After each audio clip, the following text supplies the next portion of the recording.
हर हर महादेव दोस्तों। आशा है आप सब बहुत अच्छे होंगे। आप सबका स्वागत है। तो दोस्तों, जैसा कि हम सब ज्योग्राफी कर रहे थे, तो कल हम सब ने एंडो जेनेटिक फोर्सेस वगैरह के बारे में पढ़ा था। इसमें हमने अर्थक्वेक के बारे में जाना था और डिफरेंट टाइप के वो waves, P wave, S wave, cell wave. तो उसी कड़ी को जारी करते हुए आज हम सब जानेंगे वोल्केनोज के बारे में। वोल्केनोज यानी कि ज्वालामुखी। तो जो ज्वालामुखी होते हैं, ये आपको पता है कि कैसे इरप्ट होते हैं और क्या-क्या इसमें आता है, ये सब हम करेंगे। तो ज्वालामुखी जो है एक ओपनिंग होती है, वहां से मतलब मैग्मा निकलता है और मैग्मा जब निकलता है बाहर तो उसे लावा कहते हैं। जो हमारी ये धरती है, आपको पता है इसके अंदर नीचे प्लेट्स हैं काफी, और इन प्लेट्स के नीचे मैग्मा प्रेजेंट है और ये मैग्मा वोल्केनिक पाइप के थ्रू वेंट तक, यानी कि ये जो ऊपर की ओपनिंग बनाई हुई है, यहाँ तक पहुंचता है और इसे कहते हैं वेंट। और इस वेंट से निकलता है लावा के रूप में। ठीक है। और जो ये लावा होता है, ये दो तरीके का होता है। पहला होता है बेसिक और दूसरा होता है एसिडिक।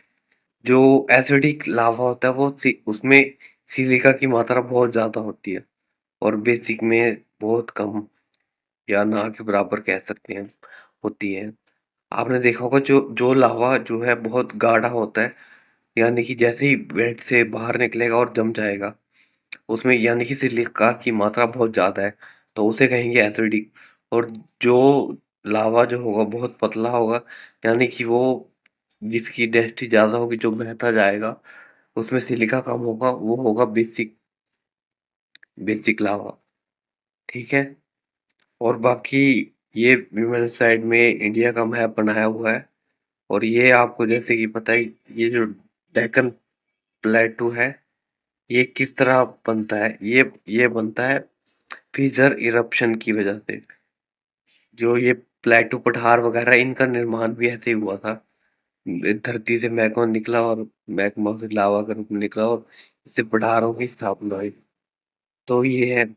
जब और देखिए, जब लावा निकलता है तो उसमें क्या क्या निकलता है, तो उसमें गैस और वाटर वेपर सबसे ज्यादा निकलते हैं, 60 से 90%।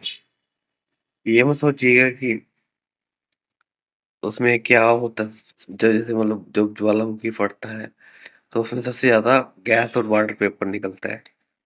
और इसके अलावा carbon dioxide, nitrogen, sulphur dioxide type कुछ गैसेस भी निकलती हैं।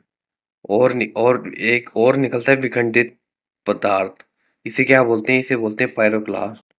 और ये कितने तरह का है, दो तरीके का है। एक है बिग और एक है स्मॉल। बिग है ब्रेसिया और स्मॉल है लैपिली। और आपको पता है कि क्रेटर लेक, जैसे कि हमारे लुनार लेक है, ये भी किसका एग्जाम्पल है। ये भी मतलब यहीं से बनती है। और जो ये क्रेटर यही होता है, ये जो ओपनिंग होती है ना, इसे क्रेटर कहते हैं। और जो इस जब ये जो है ये चौड़ा हो जाता है, यानी कि बिग साइज ऑफ क्रेटर, इसे बोलते हैं कैल्डेरा। ठीक है। ये था। और टाइप्स क्या क्या है इसके ज्वालामुखी में, एक है एक्टिव, डोरमेंट और डेड। एक्टिव जो होगा यानी कि समय समय पे इसमें आते रहेंगे, ज्वालामुखी निकलते रहे, फटते रहेंगे।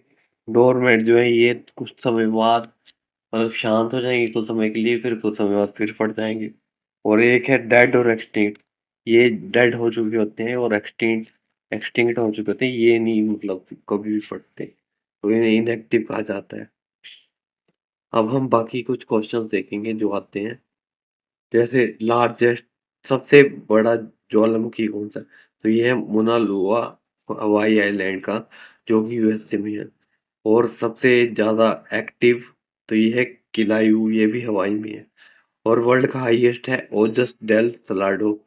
ये कहाँ पे, ये है एंडीज पर्वत श्रृंखला, साउथ अफ्रीका में, अर्जेंटीना और चिली के बीच में है, ये वहाँ पे है। और लाइट हाउस ऑफ मेडिटेरियन सी किसे कहा जाता है, तो ये कहा जाता है स्ट्रोम्बली। और ये कहाँ पे है? इटली में। और और भारत का एक्टिव वोल्केनो है बैरन, बैरन द्वीप। और भारत का डोरमेंट ये है नारोकोंडम। ये जो दोनों है ये नॉर्थ अंडमान में है। और ऐसा कौन सा कॉन्टिनेंट है जिसमें एक भी एक्टिव वोल्केनो नहीं है, तो वो है ऑस्ट्रेलिया। माउंट एटना और वेसुवियस ये है इटली में। और कोटापेक्सी चिम्बेराजो ये है इक्वाडोर में। और माउंट फुजी ये एक्टिव है, ये है जापान में। पोपोकेटिपन ये है मैक्सिको में। कराकटोवा ये इंडोनेशिया में। किलिमंजारो ये डोरमेंट है, ये है अफ्रीका में। और कहाँ पे ये है तंजानिया में। म्यांमार में है माउंट पोपा, साउथ अफ्रीका में है। एक ऑन किया गया और ये एक्सटिंक्ट हो चुका है। और रिंग ऑफ फायर कहाँ पे है, ये है पैसिफिक ओशन में। अंडर वाटर जो होती है वोल्केनिक इरप्शन होती है इसमें रिंग ऑफ फायर। और जो इंडोनेशिया है इसमें सबसे ज्यादा इरप्शन होती है, यानी सबसे ज्यादा ज्वालामुखी फटते हैं।